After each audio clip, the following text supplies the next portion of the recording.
Hello, in this video I want to show you how to fix the problem when you can't find any games on Google Play Store in Redmi 12R. And to do this we'll need to open our Google Play Store. Right here find the games like Call of Duty. And we can actually see the game, but if you click on it, nothing happens. To fix this, go back to the homepage of Google Play Store and click on your profile picture in the top right corner of the screen. Move to the settings and then select family. Here go for parental controls. Now we can either disable parental controls entirely with a switch or select apps and games, insert the PIN code, click on OK and increase PG to at least 16. You can go above like 18 if you like. Make sure to save the settings afterwards and go back for the game.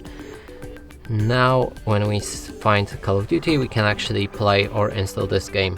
And that's it for this video. Hope you like it. Please consider subscribing to our channel, leave a like and a comment below.